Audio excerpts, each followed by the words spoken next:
নমস্কাৰ শৈৱ মহাসংঘৰ official YouTube চেনেললৈ বহুদিনৰ বিৰতিৰ পিছত সকলোকে পুনৰবাৰ স্বাগতম জনাইছোঁ। ভক্তিক সম্প্ৰসাৰ কৰাৰ স্বাৰ্থত এক শক্তিশালী সনাতনী সংস্কাৰী সমাজ গঢ়াৰ স্বাৰ্থত 25 ডিচেম্বৰ 2022 চনৰ পৰা শৈৱ মহাসংঘই নিৰবিচ্ছিন্নভাৱে কাম কৰি আহিছে আৰু বহু কিছু জ্বলন্ত বিষয় শৈৱ মহাসংঘই উপস্থাপন কৰি আহিছে বা উত্থাপন কৰি আহিছে। বহুদিন শৈৱ মহাসংঘৰ ইউটিউব চেনেলত কোনো ধৰণৰ ভিডিঅ' আপলোড কৰা হোৱা নাছিলে। বহুদিনৰ বিৰতিৰ পিছত ভাবিছোঁ যে এই বিষয়বোৰ ৰাইজৰ মাজলৈ লৈ যাবৰ বাবে আমাৰ ইউটিউব চেনেলৰ জৰিয়তে আমি কিবা কিছু যাতে অন্ততঃ 10জন বা 100জন মানুহৰ মাজলৈ যাতে এই বিষয়খিনি লৈ যাব পাৰোঁ। কাৰণ বহু বস্তু আজিকালি নিউজ পেপাৰলৈ পঠিয়ালেও নিউজ পেপাৰত পাব্লিছ নকৰা হৈছে। বহু গুৰুত্বপূৰ্ণ বিষয়ও অন্যান্য মিডিয়া বা ইলেক্ট্ৰনিক বা প্ৰিণ্ট মিডিয়াই আজিকালি প্ৰচাৰ আৰু প্ৰসাৰ নকৰা হৈছে। সেয়েহে আমি ভাবিছোঁ যে আমিতো মুক্ত, আমাৰ নিজৰ ইউটিউব চেনেল আছে, গতিকে আমাৰ ইউটিউব চেনেলৰ পৰা এই গুৰুত্বপূৰ্ণ বিষয়বোৰ যাতে আমি ৰাইজৰ মাজলৈ লৈ যাব পাৰোঁ।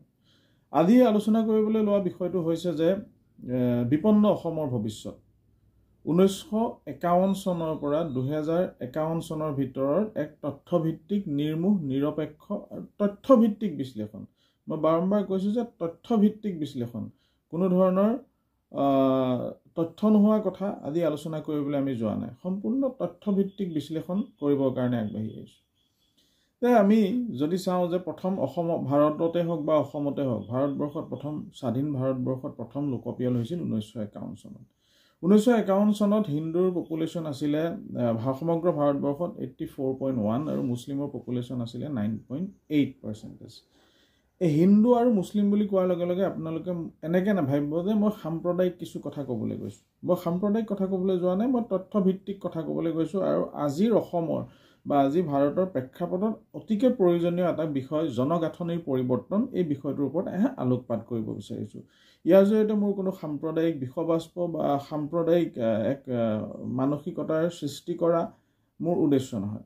মোৰ মূল উদ্দেশ্য হৈছে যে তথ্যভিত্তিক বিশ্লেষণ। 1951 চন যি সময়ত আমাৰ ভাৰতবৰ্ষত পোনপ্ৰথমবাৰৰ বাবে স্বাধীন ভাৰতবৰ্ষত লোকপিয়ল হৈছিল, তেতিয়াৰ পৰা 2011 চনত শেষ লোকপিয়ল হৈছে। আৰু মই এইটো ইয়াৰ তথ্যৰ জৰিয়তে, যিখিনি চৰকাৰী তথ্যৰ জৰিয়তে মই 2051 চনত অসমৰ ভৱিষ্যত কি হ'ব, অসমৰ জনগাঁথনি কেনেধৰণৰ পৰিৱৰ্তন হ'ব, এই বিষয়খিনি আজি আলোচনা কৰিব আগবাঢ়িছোঁ। 1951 চনত ভাৰতবৰ্ষত হিন্দুৰ জনসংখ্যা আছিল 84.1% আৰু মুছলিম জনসংখ্যা আছিলে 9.8%। 2011 চনত হিন্দুৰ জনসংখ্যা হ'লগৈ 79.8% আৰু মুছলিম জনসংখ্যা হ'ল 14%। অৰ্থাৎ 1951 পৰা 2011 চনৰ ভিতৰত হিন্দুৰ জনসংখ্যা ভাৰতবৰ্ষত, সমগ্ৰ ভাৰতবৰ্ষত 5% কমিলে আৰু তাৰ বিপৰীতে মুছলিম জনসংখ্যা 5% বাঢ়িলে। এইটো ভাৰতবৰ্ষৰ এটা ডিটেইল ৰিপৰ্ট দিছোঁ 1951 to 2011 চনৰ ভিতৰত। এতিয়া যদি চোৱা যায় যে ভাৰতৰ সৰ্বোচ্চ মুছলিম জনসংখ্যা অধিক বা জনসংখ্যা বহুল বা য'ত মুছলিম সংখ্যা লঘু নহয় সংখ্যা গুৰু হৈ আছে, তেনে এখন ষ্টেট হৈছে জম্মু কাশ্মীৰ। এক নম্বৰতে ল'ব লাগিব, য'ত more than 65%, এতিয়া চাগে আৰু বাঢ়িলে, more than 65% পপুলেশ্যন মুছলিম পপুলেশ্যন। তাৰপিছতে দ্বিতীয় স্থানতে আছে অসম, য'ত এতিয়া প্ৰায় 40% মুছলিম জনসংখ্যা হৈছেগৈ বুলি অলপতে অসমৰ মাননীয় মুখ্যমন্ত্ৰীয়েও তেখেতৰ এটা ভিডিঅ'ত কৈছিলে, নিউজত পাইছিলোঁ। তাৰপিছতে আছে ৱেষ্ট বেংগল আৰু কেৰেলা। তাৰপিছতে উত্তৰ প্ৰদেশ, বিহাৰ, কৰ্ণাটকা, মহাৰাষ্ট্ৰ, এনেকুৱা ষ্টেটবিলাক। এইবিলাক সংখ্যা মুছলিম সংখ্যা গুৰু নহয়, মুছলিম সংখ্যা লঘুৱে, কিন্তু হ'লেও কি হৈছে যে তাত মুছলিম জনসংখ্যা বেছি আছে, তুলনামূলকভাৱে বেছি আছে। মানে ক্ৰমাগতভাৱে কৈছোঁ যে 1 নম্বৰতে আছে জম্মু কাশ্মীৰ, 2 নম্বৰতে আছে অসম, 3 নম্বৰতে আছে কেৰেলা, ৱেষ্ট বেংগল, এনেকৈ যিটো মই ক্ৰমাগতভাৱে মই কথাখিনি কৈছোঁ। এতিয়া আমি অসমৰ প্ৰেক্ষাপটলৈ চাওঁ। অসমৰ এই বিষয়খিনি কিন্তু প্ৰকৃততে আচলতে আলোচনা হ'ব লাগিছিলে কোনোবা টক শ্ব'ত, আলোচনা হ'ব লাগিছিলে খুব ভাল ধৰণে গুৰুত্ব সহকাৰে বিষয়বোৰ আলোচনা হ'ব লাগিছিলে, কিন্তু এই বিষয়বোৰ আলোচনা হোৱা দেখা নাযায়। আলোচনা নহ'বলগীয়া বিষয়বোৰহে আলোচনা হয়। গতিকে আৰু মেক্সিমাম আমাৰ ইউটিউবাৰে হওক বা মেক্সিমাম ব্লগাৰে হওক, এতিয়া মেক্সিমাম ৰিল বনোৱা যি ট্ৰেণ্ড আহিছে, এই ট্ৰেণ্ডত এই গুৰুত্বপূৰ্ণ কথাবিলাক চোৱা আৰু শুনা মানুহৰো অভাৱ হৈছে, যাৰ ফলতেই অসম দিনে দিনে বিপদৰ মুখলৈ গৈ আছে।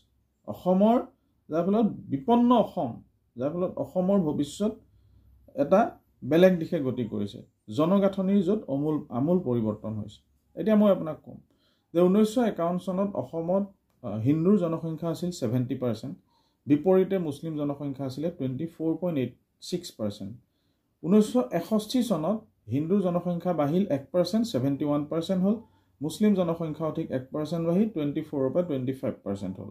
1971 চনত হিন্দুৰ জনসংখ্যা আকৌ 1% বাঢ়িল 72% হ'ল, আৰু মুছলিম জনসংখ্যা তাত অলপ কমাহে দেখুৱাইছে 24.57% হ'ল। এতিয়া 1971ত 1971 চনত 72% হ'ল হিন্দুৰ, 1% বাঢ়িলে, আৰু মুছলিম হ'ল 24.57। তাৰপিছতে 1981 চনত 10 বছৰৰ পিছত 72ৰ পৰা হিন্দু পাৰ্চেণ্টেজ কমি 69.72% হ'ল। আৰু কিন্তু 81 চনত 71ৰ পৰা 81ৰ ভিতৰত মুছলিম পপুলেশ্যন আকৌ 2% বাঢ়িলে, 24ৰ পৰা 26% হ'লগৈ।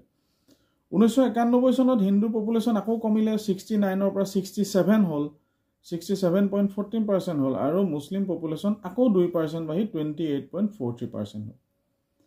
2001 চনত হিন্দু পপুলেশ্যন আৰু কমিলে, 64.89% হ'ল, আৰু মুছলিম পপুলেশ্যন আকৌ 2% বাঢ়ি 30.92, ঠিক 2% নহয়তো 92 মানে 3%ই হ'ল, 31% হ'ল।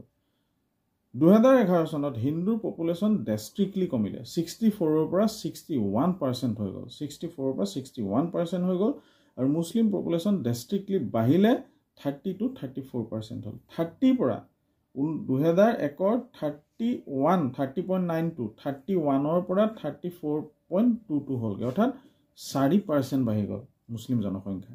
এই কথা হ'ল যে হিন্দুৰ জনসংখ্যা অসমত যদি চোৱা যায় 1951ৰ পৰা 2011ৰ ভিতৰত হিন্দুৰ জনসংখ্যা প্ৰায় 10% কমিল, আৰু মুছলিম জনসংখ্যা 1951ৰ পৰা 2011ৰ ভিতৰত 10% বাঢ়িল, 10% বাঢ়িল।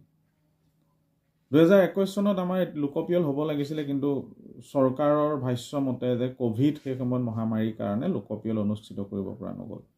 যায় কি নহওক, তাতকৈ গুৰুত্বপূৰ্ণ কথাটো হ'ল যে 2001 চনৰ পৰা 2011 চন এই যিখিনি সময়, এই সময়খিনিত অসমত বা ভাৰতবৰ্ষতে জনসংখ্যা নিয়ন্ত্ৰণৰ কাৰণে বহুখিনি অভিলাষী আঁচনি গ্ৰহণ কৰা হ'ল। বহু অভিলাষী আঁচনি গ্ৰহণ কৰি অসমত আশাকৰ্মীসকলৰ যোগেদি গাঁৱে ভূঞে এই বিষয়বস্তুখিনি সুমুৱাই দিয়া হ'ল, য'ত পাৰ্মানেণ্ট আৰু টেম্পৰাৰী মেথডছ, পপুলেশ্যন কণ্ট্ৰলৰ পাৰ্মানেণ্ট আৰু টেম্পৰাৰী মেথডছবিলাক ৰাইজৰ মাজলৈ লৈ যোৱা হ'ল, বহু মিটিং কৰা হ'ল, বহু আঁচনি দিয়া হ'ল, বহু কিবা কিবি কৰা হ'ল, বহু কোটি কোটি টকা ব্যয় কৰা হ'ল।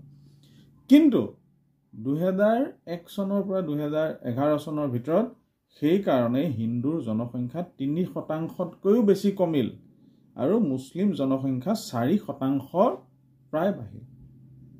গতিকে কি বুজিলে এই কথাখিনিৰ জৰিয়তে? জনগাঁথনি কেনেধৰণৰ পৰিৱৰ্তন হৈছে, য'ত হিন্দুৱে কিন্তু আঁকোৱালি ল'লে, বুজি পালে যে জনসংখ্যা অবাধ গতিত যদি বাঢ়ি থাকে তেতিয়াহ'লে অসমৰে হওক ভাৰতৰে হওক কাৰণে সমস্যাৰ সৃষ্টি কৰিব। কিন্তু মুছলিম জনসংখ্যাই কিন্তু সেই বস্তুটো নাভাবিলে, যদি ভাবিলেহেঁতেন তেনেহ'লে কমিলেহেঁতেন, কিন্তু তেওঁলোকৰ বাঢ়িল, 4% বাঢ়িল। এতিয়া কথা হ'ল এই ধৰণে চৰকাৰী আঁচনিয়ে তেওঁলোকক ঢুকি নাপালে নে তেওঁলোকে চৰকাৰী আঁচনিক গুৰুত্ব নিদিলে?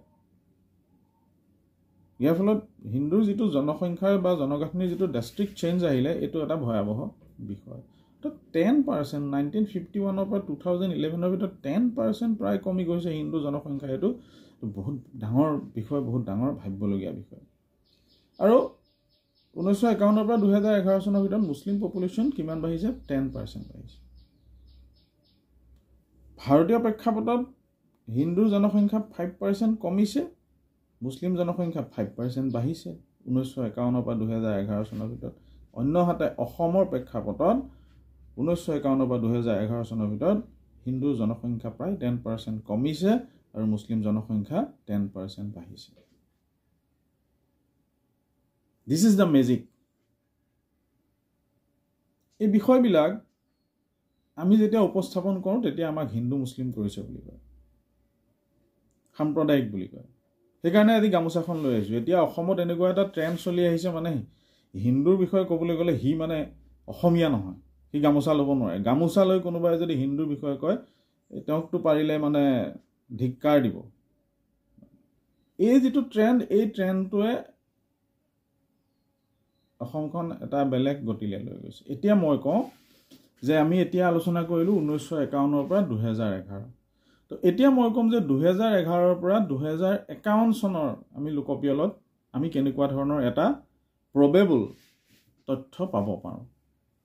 সেই তথ্যটোৱে অসমত ভৱিষ্যত দিনত 2051ত হিন্দুৰ জনসংখ্যা, হিন্দুৰ জনগাঁথনি কেনেধৰণৰ হ'ব তাক প্ৰকট কৰিব। এইটো তথ্যভিত্তিক, মানে এইটো তথ্যভিত্তিক মানে এইটো ডাটাবেছ। এইটো কাৰণে কৈছোঁ যে আমি চববোৰ বস্তু ছাপ'জত চলে, ধৰি লওক। ষ্টেটিষ্টিক্সত ধৰি লোৱাটো যথেষ্টপূৰ্ণ গুৰুত্ব থকা বিষয়। মেথছতো ধৰি লোৱা হ'ল, আমি আগতে পঢ়িছিলোঁ, খুব গুৰুত্বপূৰ্ণ বিষয়। গতিকে all these are database, based on database. তো সেইকাৰণে ক'ম যে এতিয়া 2011লৈকে আমাৰ চেঞ্চাছ হৈ গ'ল। 2021, 2031, 2041 আৰু 2051ত অসমৰ জনগাঁথনিৰ কেনেধৰণৰ পৰিৱৰ্তন হ'ব সেই বিষয়ে আপোনালোকক ক'ম। সেই ভয়াৱহ ছবিখন আপোনালোকক দেখুৱাবলৈ গৈ আছোঁ। আৰু হয়তো আপোনালোকে এই ভিডিঅ'টো চোৱাৰ পিছত এই বিষয়খিনি অকণমান গুৰুত্ব সহকাৰে বুজিবলৈ চেষ্টা কৰিব আৰু ইয়াৰ বিকল্প, ইয়াৰ পৰিত্ৰাণৰ উপায় কি, এই বিষয়সমূহৰ বিষয়ে অলপ কিবা কিছু চিন্তা কৰিব বা কি কৰিব পৰা যায় আমি সকলোৱে উমৈহতীয়াভাৱে এই বিষয়খিনি যাতে আমি ৰাইজৰ মাজলৈ এৰি দিবৰ কাৰণে এটা ইচ্ছা প্ৰকাশ কৰিছোঁ। ঠিক আছে। 2011 চনত মুছলিম জনসংখ্যা হ'লগৈ 34.22%, যিটো 2001 চনত আছিলে 30.92%, অৰ্থাৎ 4%ৰ আশে পাশে হিন্দুৰ পপুলেশ্যন, মুছলিমৰ পপুলেশ্যন 2001 চনৰ পৰা 2011 চনৰ ভিতৰত বাঢ়িল। সেই সময়খিনিতে আকৌ অতি গুৰুত্ব দিয়া হৈছিল পপুলেশ্যন কণ্ট্ৰলৰ ওপৰত। বহুত চৰকাৰী আঁচনি, বহুত কোটি কোটি টকা খৰচা কৰে। এই কথাটো মই বাৰে বাৰে এইকাৰণেই কৈছোঁ যে আপোনালোকে বুজি চাওক, ইমানখিনি খৰচা কৰাৰ পিছতো হিন্দুৰ পপুলেশ্যন 4% বাঢ়িল, মুছলিম পপুলেশ্যন 4%। হিন্দুৰ পপুলেশ্যন 4% কমিল, মুছলিম পপুলেশ্যন 4% 2001 পৰা 2011 চনৰ ভিতৰত বাঢ়িল। কথা হ'ল যে 2021 চনত কিন্তু আমাৰ কোনো ধৰণৰ লোকপিয়ল কৰা হোৱা নাই। লোকপিয়ল কৰা হোৱা নাই যদিও কিছুদিন আগতে মাননীয় মুখ্যমন্ত্ৰী মহোদয়ে এটা কথা কৈছিল যে 40%, মুছলিম 40%। এটা আমি অকণমান সংবাদ মাধ্যমত মই নিউজত পাইছিলোঁ। গতিকে আমি ধৰি ল'লোঁ যে 2021 চনত আমি ধৰি লৈছোঁ, যদি 2011 চনত 34.22% আছিলে, ঠিক আছে, আমি ধৰি লৈছোঁ যে 38, 9, 40 কিবা এটা পাৰ্চেণ্ট হৈছে। ডেট মিনছ মোৰ দেন 5%। 2011 পৰা 2021 চনৰ ভিতৰত মুছলিম পপুলেশ্যন 5% অসমত বাঢ়িছে। সেইটো চবফালে গ'লে ইফালে সিফালে উজনি নামনি অসম ঘূৰিলেই আমি ধৰিবই পাৰোঁ যে বাঢ়িছে নে নাই বঢ়া। যায় কি নহওক, যদি সেই হিচাপে হয় মই 40% বুলি নকওঁ, মই ক'লোঁ 39% বুলি ক'লোঁ। যে 2021 চনত যদি লোকপিয়ল হ'লহেঁতেন তেতিয়াহ'লে চাগে, বা আজি তাৰিখত যদি লোকপিয়ল হয় তেতিয়াহ'লে মুছলিম পপুলেশ্যন অসমত 39%। অৰ্থাৎ মই 5% এটা বঢ়াই দিছোঁ। 2011 চনত 34.22, মই 5%ৰ আশে পাশে বঢ়াই পেলাই কৈছোঁ 39% 2021 চনত। তো 2031 চনত আকৌ আপুনি 5% বঢ়াই দিয়ক, 44% 2031 চনত হ'ব বুলি আমি এটা ধৰি লৈছোঁ। 2041 চনত আকৌ আপুনি 5% বঢ়াই দিয়ক, 49%।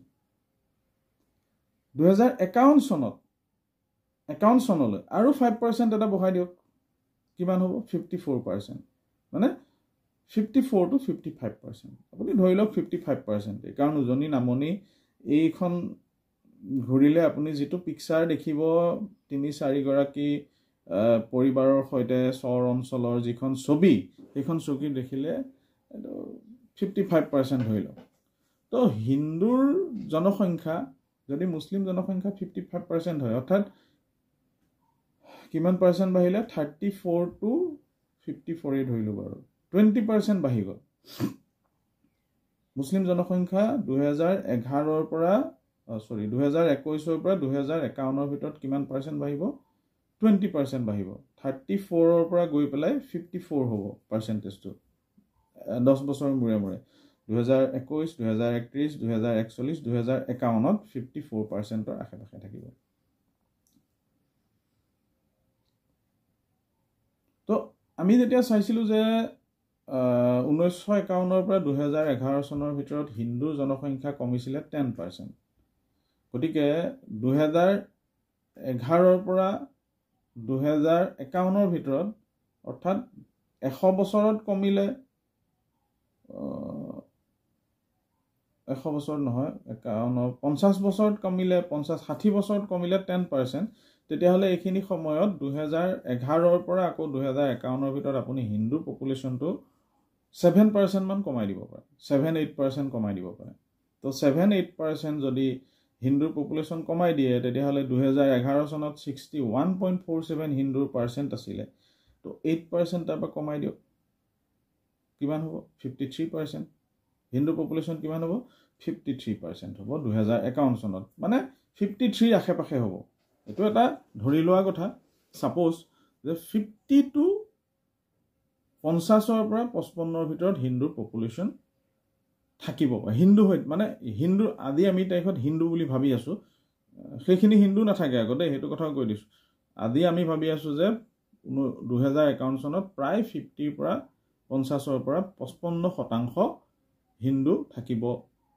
পাৰে কিন্তু হেতু নাথাকে হেতু কথা আপোনাক কৈ আছো তেতিয়া মুছলিম পাৰ্চেন্টেজ হৈ যাব 55% হিন্দু পাৰ্চেন্টেজ 50 আশে-পাশে থাকিব আকৌ এটা নতুন অৰ্গেনাইজেশ্যন আছে আহিছে অসমত কেতিয়াবা পৰাই কাম কৰি আছে তেওঁলোক বহুত অৱদান আছে বুলি কয় তেওঁলোকৰ যে তেওঁলোকে হেনো আমাক শিক্ষা দীক্ষা দিলে পঢ়ুৱালে শুনালে এটা খ্ৰীষ্টিয়ান মিছনেৰী তেওঁলোক নহলে বোলে অসম ভাৰতবৰ্ষৰ মানুহে শিক্ষাই নাপালে হেতেন বুলি তেওঁলোকে দাবী কৰিব বিচাৰে নতুন এটা খ্ৰীষ্টিয়ান মিছনেৰী অৰ্গেনাইজেশ্যনে কাম কৰি আছে সেই অৰ্গেনাইজেশ্যনটোৰ নাম হৈছে AMF আসাম মিছন ফিল্ড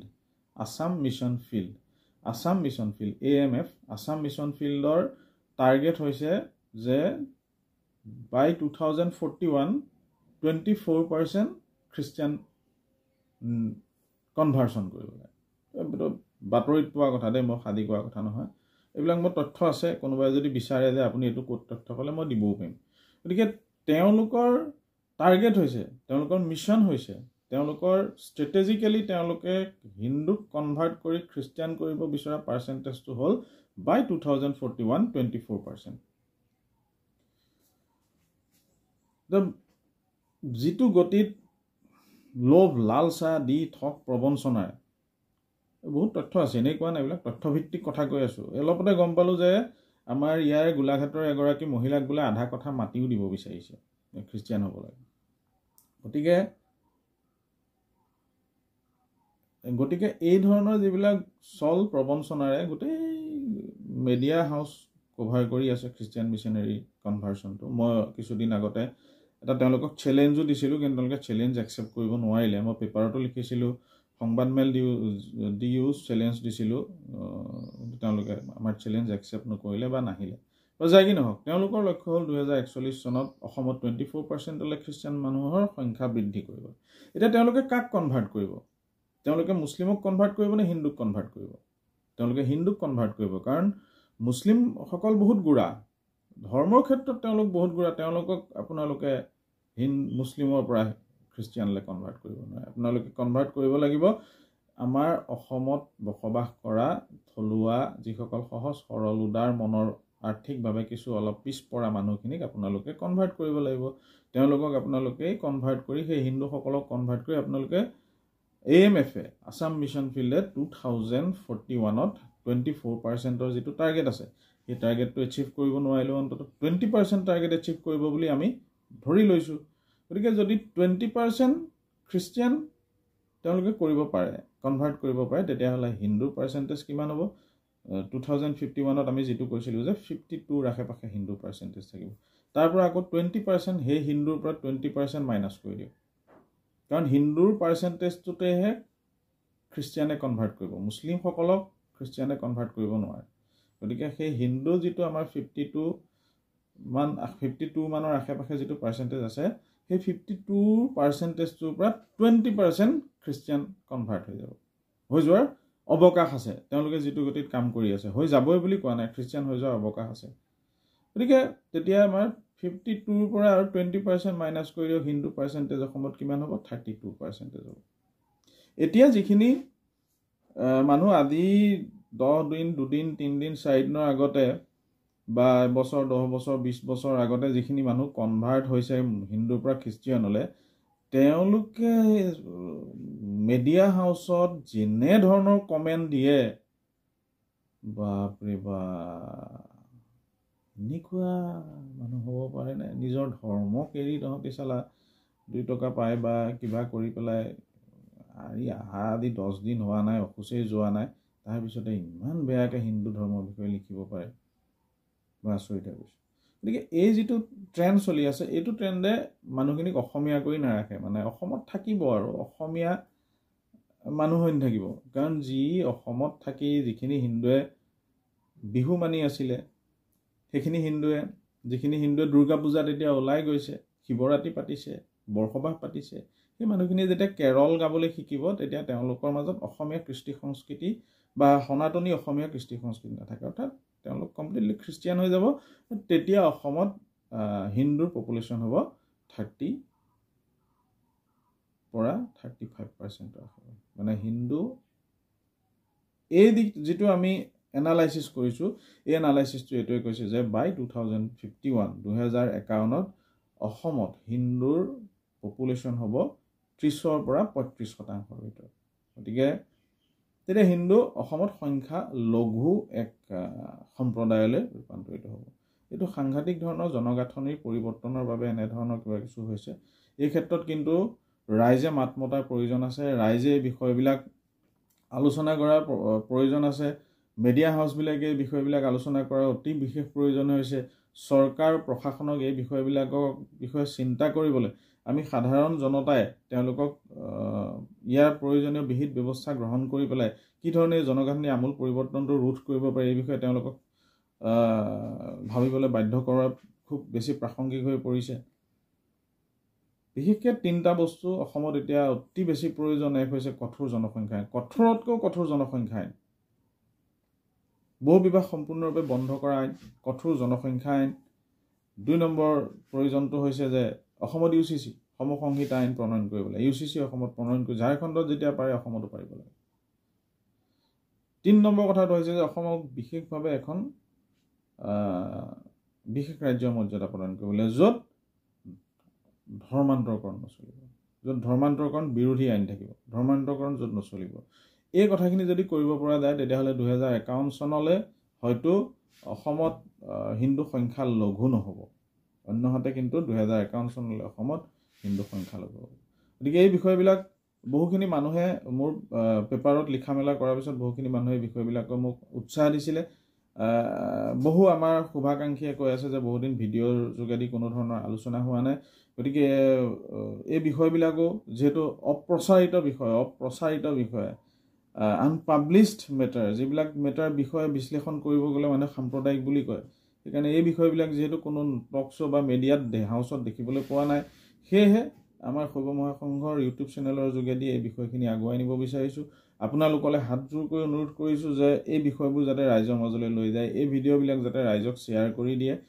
যিমান পাৰে শ্বেয়াৰ কৰে ৰাইজ যাতে সজাগ হয় কাইলৈ পৰহিলে যাতে প্ৰত্যেকজন অসমৰ হিন্দু সনাতনী জনতাই চৰকাৰ প্ৰশাসনক কঠোৰ জনসংখ্যা আইনৰ বিষয়ে কয় সমসংহিতা আইনৰ বিষয়ে কয় বহু বিবাহ বন্ধ কৰাৰ বিষয়ে কয় এই কথাবিলাক যাতে আমি আলোচনা কৰিবলৈ এটা সুবিধা ইয়াৰ মোৰ উদ্দেশ্য ইয়াৰ জৰিয়তে মোৰ এইটো কোনো সাম্প্ৰদায়িক এটা ইছ্যু ওলোৱাৰ উদ্দেশ্য নহয় ইয়াৰ মূল উদ্দেশ্য হ'ল যে এই বিষয়খিনি ৰাইজৰ মাজলৈ লৈ যাব লাগে আৰু ৰাইজে এই বিষয়খিনি জানিব লাগে আৰু অসমত যিখিনি দালাল বুলিয়ে ক'লোঁ অসমত যিখিনি দালালে এই কথাবিলাক ক'লে সাম্প্ৰদায়িক বুলি কয় তেওঁলোকৰ ওচৰলৈ বিশেষকৈ ডাটাবেছখিনি লৈ যাব লাগে বহুত মুখা পিন্ধা অসমত দালাল আছে তেওঁলোকৰ কাৰণে আজি অসম ৰসাতলৈ গৈছে গতিকে এই বিষয়খিনি আশা কৰোঁ আপোনালোকে লৈ যাব। অনাগত দিনত খুব জ্বলন্ত বিষয় কিছুমান লৈ এতিয়া শৈৱ মহাসংঘৰ মজিয়াত আহিম আৰু আমাৰ বহুখিনি ৰিচোৰ্চ পাৰ্চন আছে, তেওঁলোকক আনিম।